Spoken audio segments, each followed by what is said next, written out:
चलिए आज चलते हैं प्राचीन भारत के एक पवित्र वन में। जरा सोचिए, एक ऐसी जगह जहां बड़े बड़े ऋषि मुनि इकट्ठे हुए हैं किसी गहरे ज्ञान की खोज में।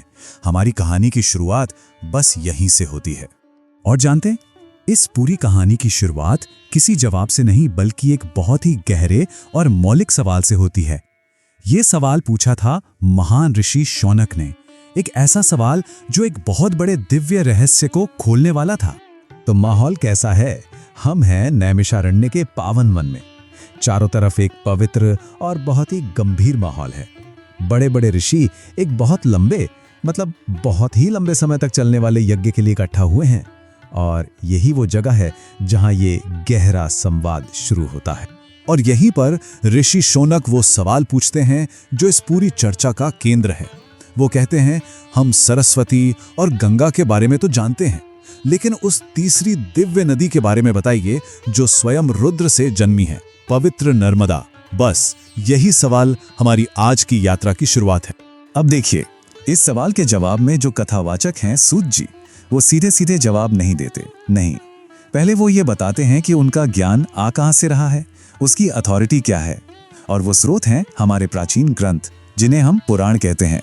तो ये पुराण है क्या चीज? देखें, पुराण शब्द का मतलब ही है प्राचीन काल का या पुरानी बातें।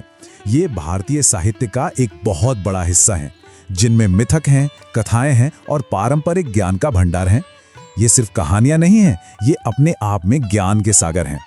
हमारी परंपरा में ज्ञान को देखने के लिए 3 दिव्य आंखों की बात की गई है। एक बहुत ही खूबसूरत मेटाफर है ये। पहली आंख है श्रुति यानी वेद, दूसरी है स्मृति यानी धर्मशास्त्र, और तीसरी जो इस त्रिमूर्ति को पूरा करती है वो है पुराण यानी हमारा प्राचीन इतिहास। इसे ऐसे समझिए जैसे ये ज्ञान की एक यात्रा है। वेदों में पवित्र ज्ञान छिपा हुआ है, स्मृतियां उस ज्ञान को थोड़ा और साफ करती हैं, उसे समझाती हैं। लेकिन पुराण उस ज्ञान को पूरी तरह से खोलकर सबके सामने रख देते हैं ताकि हर कोई उसे आसानी से समझ सके। तो अब सवाल उठता है कि सूत जी के जवाब में इतना वजन क्यों है? इसे समझने के लिए हमें ये देखना होगा कि ये पौराणिक ज्ञान कितना विशाल है।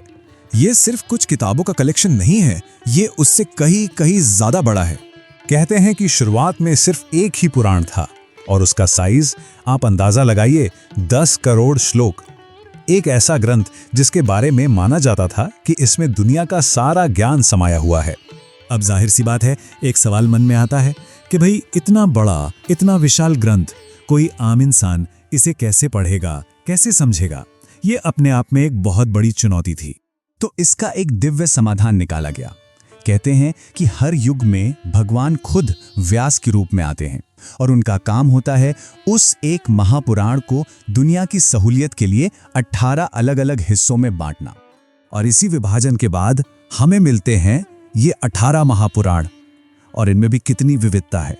एक तरफ स्कंद पुराण है जो सबसे बड़ा है, 81,000 श्लोकों वाला। तो दूसरी तरफ मार्कंडेय और वामन पुराण जैसे छोटे ग्रंथ भी हैं। ये ज्ञान का एक पूरा व्यवस्थित ब्रह्मांड है। तो पुराणों का ये पूरा अधिकार, उनका ये विशाल ज्ञान, ये सब बताने के बाद सूत जी आखिरकार शौनक ऋषि के उस मूल सवाल पर वापस आते हैं, नर्मदा नदी का रहस्य। और जवाब जितना सरल है उतना ही गहरा भी। नर्मदा कहां से जन्मी है? वो स्वयं शिव के, रुद्र के दिव्य सार से जन्मी है। ये जवाब नदी को सीधे महान देवता रुद्र से जोड़ देता है। लेकिन बात सिर्फ जन्म की नहीं है। नर्मदा की दिव्यता तो कई रूपों में दिखती है। उनके किनारे अनगिनत तीर्थ हैं, उन्हें वेदों के ज्ञान से पोषित माना जाता है। और सबसे अनोखी बात ये कही जाती है कि वो सिर्फ जमीन पर नहीं बहती, बल्कि खुद समय के प्रवाह में बहती हैं। और आखिर में ये कथा हमें एक बहुत ही गहरे आध्यात्मिक सत्य पर लाकर छोड़ देती है कि जो भी इस ज्ञान को सुनता है या भक्ति से इसका पाठ करता है, वो जीवन के अंत में इस नश्वरता से परे ब्रह्मा के प्रकाशमान नगर तक पहुंचता है। तो सोचिए, एक नदी की कहानी सिर्फ एक कहानी से कहीं ज्यादा हो सकती है ना? ये तो अनंत काल की यात्रा का एक रास्ता बन सकती है।